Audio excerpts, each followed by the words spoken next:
बूढ़े और भक्त की कहानी। एक आदमी जो जीवन भर राम नाम जपता रहा, अब वो बूढ़ा हो गया था। बूढ़ा ही नहीं हुआ था, बल्कि इतना कमज़ोर हो चुका था कि अपनी जगह से बिना किसी सहारे के उठ भी नहीं पाता था। ऐसी स्थिति में भी उसने कभी राम नाम को अपने से अलग नहीं होने दिया। वो पूरा दिन मन में राम नाम लेता रहता। राम नाम की वजह से उसे अपनी तकलीफ़ों को सहन करने की शक्ति मिलती। बूढ़े हो चुके इस आदमी को 2 बेटे थे जो उसे नित्य कर्म करने में मदद करते थे। शुरू में वो बिना कहे ही खुद अपने बूढ़े बाप की सहायता कर दिया करते थे। फिर धीरे धीरे जब बाप खुद बुलाता तब आते, लेकिन जैसे जैसे वक्त बीतता गया तो वो 2-3 बार पुकारने के बाद भी मुश्किल से आते और कभी कभी रात को ना भी आते। अब हालत ऐसी हो चली थी कि अक्सर बूढ़ा बिस्तर गंदा कर दिया करता था और जब तक उसके बेटों से सहायता ना मिलती ऐसे ही गंदे बिस्तर में पड़ा रहता। बुढ़ापा बढ़ता जा रहा था, उसकी नज़रें कमज़ोर हो चुकी थीं। इतनी बदहाली में भी उस आदमी ने राम का नाम साथ नहीं छोड़ा। एक बार बूढ़े को नित्य कर्म करना था। उसने आवाज़ लगाई और अगले ही पल किसी ने उसका हाथ बड़ी कोमलता से पकड़ा और उसे नित्य कर्म करवा कर उसके बिस्तर पर लिटा दिया। यह सब रोज़ाना होने लगा।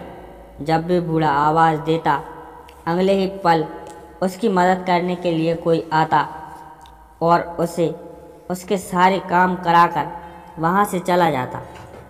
नज़र कमज़ोर हो चुकी थी, देखकर बूढ़ा उसे पहचान नहीं पाता था, लेकिन बूढ़ा जानता था कि यह उसके बेटे नहीं हो सकते और वह स्पर्श भी उनके बेटों का नहीं है। एक दिन जब बूढ़े आदमी ने अपने नित्य क्रिया करने के लिए अपने बेटों से मदद मांगी, तब अगले ही पल उसे फिर से वही मुलायम वाला स्पर्श महसूस हुआ। सारा काम खत्म करने के बाद बूढ़े आदमी ने उस व्यक्ति का हाथ पकड़ लिया और उससे पूछ लिया कि सच सच बताओ, आखिर तुम हो कौन? तुम मेरे बेटे तो नहीं हो सकते। बूढ़े के सवाल के साथ उसके कमरे में बहुत तेज रोशनी हुई और प्रभु ने अपने दिव्य अवतार में वहाँ पर दर्शन दिए। किसी भी वस्तु को बड़ी मुश्किल से देख पाता था, वही बूढ़ा भगवान के दिव्य रूप को स्पष्ट रूप से देखने के लिए समर्थ हो गया। जिस भगवान का नाम वह पूरा जीवन लेता रहा, उसे अपने पास पाकर बूढ़ा उसके चरणों में गिर पड़ा और बोला, भगवान मैं धन्य हो गया जो आपने मुझे साक्षात दर्शन दिए।